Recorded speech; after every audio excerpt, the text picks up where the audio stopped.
Hi guys, so today I decided to show you an example of a budget sheet that I created.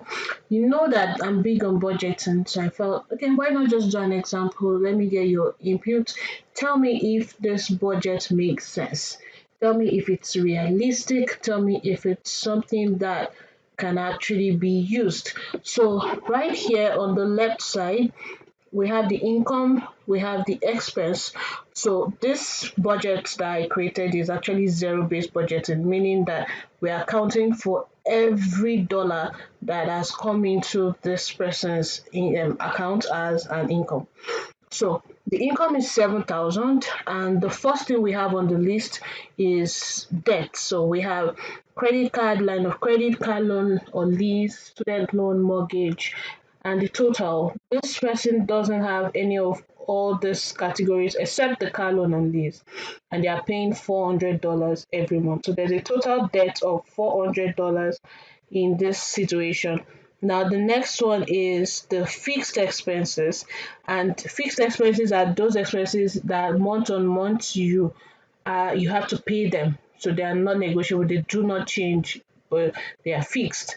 So the first one is rent or mortgage. This person is paying rent, which is $2,000. Food and groceries, they spend 500. Transportation, in this case, is gas because they have a car. They're paying a loan of the purchase of that car. That's 400. Utilities, this includes internet, it includes phone bills, electricity bill. They are paying $280. Daycare for the kid, that's $300. Insurance, this includes auto insurance and life insurance. They're paying $400, and this brings their total fixed expense to 3,880. So if you make any changes to this figure, you're going to see that the figure we have on that expense has been reduced. I'm just going to put that back to 300. So the next thing here we have is the variable expense. So these are the expenses that change month on month. So they vary, and we've tried to categorize them. We have entertainment, deliveries, taking and dining, because I believe that in this life, if you've worked for your money, you should enjoy that money. So you should be able to do the things you love. Clothing, 100. Subscription, Netflix. If you have gym membership, then you probably need to budget more right here. So in total, this person has a budget of 270 for variable expenses. Now, miscellaneous expenses are those things that come up that we didn't plan for, and we just actually spend money on them at the end of the month. So we're making a budget for those expenses. I realized that a lot of money that we're not able to account for, they actually go into miscellaneous expense. So you really want to track this miscellaneous to be sure that you have an idea of where the chunk of your money is going to, because if you're not careful, you might just be in this category, and you have a lot of money going into miscellaneous expenses. Now this person has a budget for savings and investment. So there's a portion of their income that has been automated to go out of that account at once they receive their paycheck. So the first one is TFSA. If they're being paid bi-weekly, then half of this will go out of the account on a bi-weekly basis.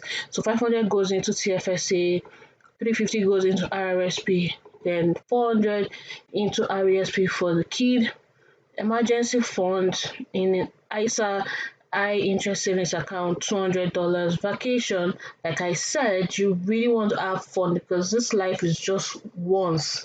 So the one time you have to live the life, please live it to the fullest, and make sure that you're able to put a budget to that particular expense. So vacation, $150.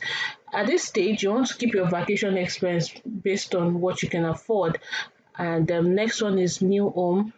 First home savings account, you want to take advantage of the tax advantages in that particular account.